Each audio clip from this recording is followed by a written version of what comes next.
Hi, folks. Thanks for tuning in. I'm very honored today to have our friend Ted Heap on the show. Ted is running for Harris County Precinct 5 Constable. He is also the current constable for our area. How you doing, Ted? I'm doing well, Jimmy. Thank you for having me on. Ted, I know it's a very difficult time for all of us. You have a big family with the pandemic, with the election. It is stressful for all of us. So I appreciate you for having the time to come up here to talk to our voters. Ted, there's a lot of things out there that people don't know about you.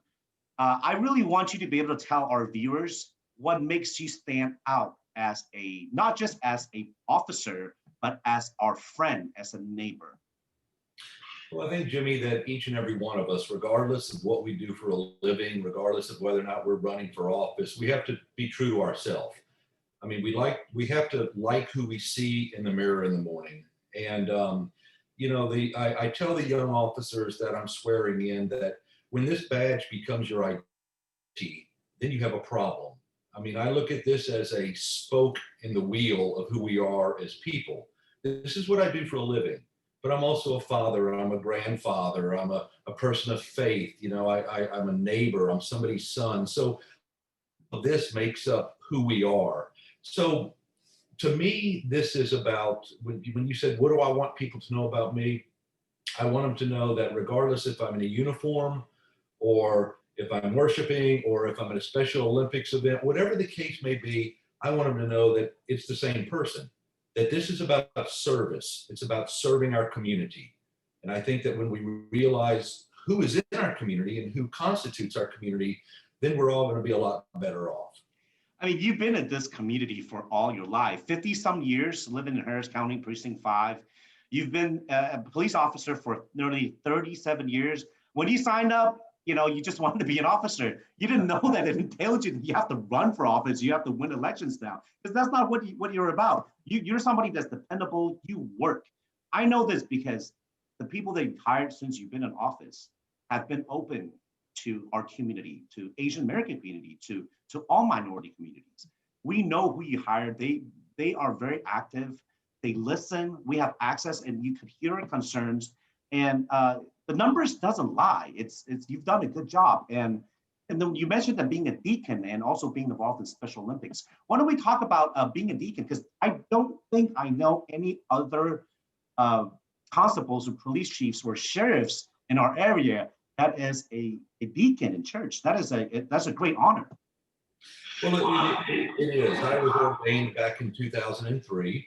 And in this process, it's once again, it's about service. The diaconate or being a deacon is about service. So to me, it was kind of a very natural thing. When I was 21 years old, I became a police officer.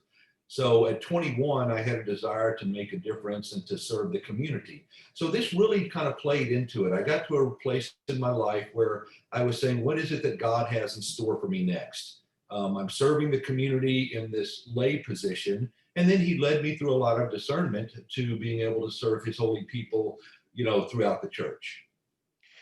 You are operating at a much higher moral ground because of the fact that you know that you're carrying a more of a integrity, more responsibility. Because being a deacon, there's a lot of things you do that is very important in people's lives. Tell us what entails. What do you do as a deacon in the church? Well, the diaconate or being a deacon, the true ministry of a deacon is one of charity and service. So it's really about the community. It's about the orphans. It's about the widows. It's about the elderly. So it's about the people within the community. Now, when you take that and you bring it inside of the realm of the church, then it becomes about things such as sacraments of baptism and marriage and funerals and things like this. But the main focus of the deacon is not within the confines of that building. It's out in the community. It's about making a difference to those who are in need in the community. It sounds very familiar. It sounds like it also relates to the second job, which is being a police officer. Now, I know that you have elected, you have funded and appointed a lot of community outreach programs, and you've trained officers a lot more in the last few years. Could you tell us a little bit about that, about the free programs and the training? Well, we have, Jimmy, since I took office, we've actually upped our training by 174% from where the officers were. Were they undertrained? Absolutely not. They were above state standards. But the more we train, and I'm not talking all about physical training, a lot of it is communication, a lot of it is de-escalation, a lot of it is cultural awareness, things of this nature, then we're going to be better officers. When we're better people, we're going to be better officers. So this was something that came natural. We started programs, though, such as our Silver Watch, which is an opportunity for our seniors to register and sign up, to where we go by on a regular basis and talk to our seniors. Why? Because they may not have family members who can talk to them on a regular basis. They may be concerned about scams that are going on and things of this nature. So they become friends with an officer, and then they're not scared to be able to ask this officer for help and advice and guidance. And we have many, over 20, 25, I would say, different programs, and they're all free of charge. Nothing costs any money. And if you can go on and just and look at these, we have a RAD class, which is a rape aggressive defense class. It sounds very scary, but it's for women, taught by women. And the beautiful part about this is that a community, whether or not it's through your church or your cultural community, can request this class be taught. So you could actually have a group of 20, 25 Asian American women who want to take this class. We would teach it. We would teach it either in their facility or in ours, depending on if we have the room to do that. So it's a great class. I love hearing about this, and I know that you actually did all this because, like I said, the officers that you have hired and trained are part of our community. You have officers that speak our language that we know we could depend on, that we know we can reach out to, and it's been like that for the past few years. So it's very concerning to me when we have someone running against you that doesn't have the experience, that is unemployed, that have not reached out to community that we don't know anything about. I also want to bring up the fact that you also work on protecting our environment and also on abused animals. I think that really resonates with family people like us. That's rare because that you wouldn't think that is part of the requirements of the constable's office. Could you talk a little bit about that? It originally was not. It didn't teach our officers in the basic academy about these things. But what we're finding out is that, they are a part. My animals or my pets are part of my life. And I'm sure for many of your viewers, it's the same way. And of course, we're all concerned about our environment. But you mentioned having officers within the department that speak the language and stuff. I would say that probably this was the most beneficial thing for me, was to appoint cultural liaisons. In other words, Corporal Michael Lee is our liaison to the Asian American community.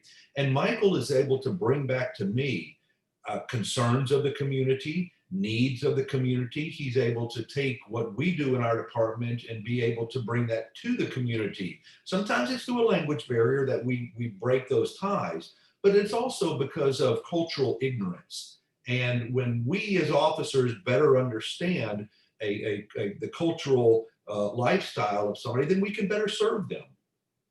Ted, I love that you say that, because he is Corporal Lee is a very good reflection of your office, because he works tirelessly. He's always open to our community's concerns. He's always been there for us. He is really, he's on the call in our community. We know, I know our community.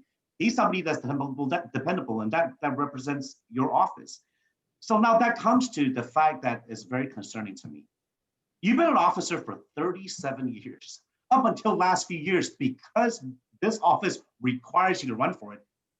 There's never been any issues or problems. And now we're seeing, recently a frivolous lawsuit that has nothing to do with you personally. So let me tell our viewers a little bit about it. Maybe they know about it or they don't. But from my research, from who I've spoke with, the Texas Rangers has already taken over the investigation. There's a person that broke the law. Your officers followed the law, detained this person very quickly, and the case is settled. But because it's an election, because this negative kind of campaigning and mudslinging, apparently it works for some people, which our viewers do not condone, decides to do this, to file a lawsuit against your office against you, even though you're not the one that made the arrest, even though that laws were broken, even though the state has taken over. The sad thing is, when the election's over, this case will go away no matter. It's going to go away. But yet, the innuendo, the conspiracy theories, it is a stain. It is not fair because you cannot defend it because you're in office right now. You cannot even make comments on it. So I'm bringing up from what my research, from what I spoke, the people I spoke with, is it clear cut? It is very clear. It's black and white. There's no if or what's. So let's just say that I hope that answers some of our voters' questions. I hope that when you guys go out there and vote this coming up week and on election day, look at Ted's name because he really has been there for a community. He's a family man. He has conservative values, but he also understands the diversity that is happening in our district. He has proven that he knows the cultural differences. He has proven and done the work to reach out to our communities. Our crime rate has dropped. He has increased patrols. I mean, he is a deacon at church. He works with Special Olympics. By the way, speaking of Special Olympics, you do a lot of work with them because of Andrew, your son? That's correct. My youngest son, Andrew, who's 25, is a 3-sport gold medalist in Special Olympics. So he's a wonderful swimmer. He runs track. He plays basketball. So Special Olympics is a big part of his community, and I'm just very privileged to be called coach by many of them. So you know, you develop that relationship, and it's a very loving. We could learn so much from certain parts of our population because we learn how to accept people for who they are, and to, you know, to love somebody and to accept people. You know, Jimmy, you talked about the lawsuit, and the only reason I cannot clarify is because there has been litigation, so I just can't comment on it. But you know, when somebody is accused of something that they have no culpability, no liability, have not been involved in at all, it's not about this uniform. It's not about the color of my skin or anything. You take all of that away, and what you do is you attack a person's dignity, and that's all we have left is our dignity, and that's the part that hurts the most. Is you try to serve. So it doesn't make a difference what side of the badge you're on or what side of town you live on. I think it's about a mutual respect and treating each other and allowing people to have that dignity, which we're all entitled to.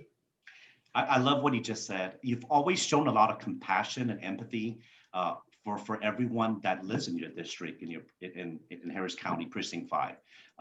Compassion, empathy, that's a very important word in your position to have. That's also why we know that there's a lot of, we talk about criminal reform, we talk about social justice. These are things that you don't just talk about, you understand it. You've been doing it because you can see the other side. You're not the image of someone that's in a uniform. You've been there, you're in the neighborhoods. It's very rare to have employees speak so highly of their boss. Now, I'm not going to tell you who said what, but you know, I have employees. I don't expect my employees to speak highly of me behind my back, but every one of your constables speak very highly of you. The loyalty they exhibited, the community leaders I spoke with in the Asian American community, they really love you, Ted. I use the word love because you've shown a lot of love to the people in your district. I appreciate you taking the time. I know your schedule is busy, and I know you value your family time. But I want our viewers to go out there when you vote to remember to go down the ballot, look at Ted's name, and think about what he's done in 37 years. He's one of us. He is definitely one of us. So on an ending note, thank you, Ted. Please say hi to Mrs. Heap and the kids for me. It's a pleasure to have you on. Jimmy, thank you very much. The honor has been mine. I appreciate it, and I would love talking to you, to the community, at any opportunity I have. Thank you, Ted. Take care. Thank you.